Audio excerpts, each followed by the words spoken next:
అండి, ఎలా ఉన్నారండి అందరూ? నా పుట్టినరోజుకి అమ్మ వాళ్ళ ఇంటికి వెళ్తానని చెప్పాను కదా, వాతావరణం బాగాలేక వెళ్ళలేదు. ఉదయమే కూడా వెళ్దాం అనుకున్నాను. క్రిస్మస్కి అమ్మ దగ్గరికి వెళ్ళిపోదాం అనుకున్నాను.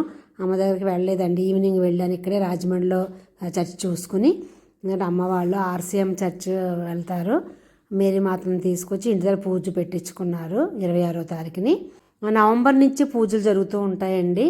అందరి ఇంట్లో పెట్టించుకుంటూ ఉంటారు. అలాగే ఫాదర్ గారికి చెల్లి స్పాంజ్ దోశలను పల్లీల చట్నీ చేసింది. ప్రేయర్కి వచ్చిన వాళ్ళందరికీ ఇక్కడ మేము స్వీటు హాటు ప్యాక్ చేసాం. ప్రసాద రూపంలో మేము ఇచ్చామండి. ఎవరింట్లో ప్రేయర్ పెట్టించిన వాళ్ళు ఎవరితో వచ్చింది వాళ్ళు ఇచ్చుకుంటారు. టీలు కాఫీలు అవిని. ప్రేయర్కి వచ్చిన వాళ్ళందరూ ఒక్కొక్కరు ప్రేయర్ చేస్తారు. అక్కడ ఫాదర్ గారు కూడా చెప్తూ ఉంటారు. ఇప్పుడు మా అమ్మగారు అండి, మా అమ్మగారు ఎప్పుడు సంవత్సరంలో 2-3 సార్లు ప్రార్థన పెట్టించుకుంటూ ఉంటారు. ఫాస్టర్లు అందరినీ పిలిచి భోజనాలు కూడా పెడతా ఉంటారండి. 2024లో మా ఫ్యామిలీలో చాలా మంచి విషయాలు జరిగాయండి. అప్ అండ్ డౌన్ కూడా చూసాము. ఈ మంచి విషయాలన్నీ కలిపి మీకు ఒక వీడియో తీసానండి. అది 31వ తారీఖుని మీకు అప్లోడ్ చేస్తామండి. అది కూడా చూసి మీరు అందరూ బ్లెస్ చేయండి. ఈ వీడియో కూడా గుర్తుండిపోద్దని చేశానండి. ఫోటోలు వెళ్ళిపోతాయి కానీ వీడియో మనకి ఎప్పుడు గుర్తుండిపోతుంది. ఎప్పుడు కాలితే అప్పుడు పెట్టుకుని చూడొచ్చు.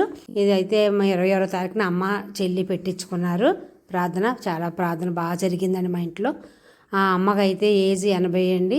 మీ ప్రేయర్లో మా అమ్మగారిని కూడా జ్ఞాపకం చేసుకోండి. ఈ వీడియో కూడా మీకు నచ్చింది అనుకుంటానండి. ఇప్పుడు ఫాదర్ గారు ప్రేయర్ చేస్తున్నారండి అందరి గురించి.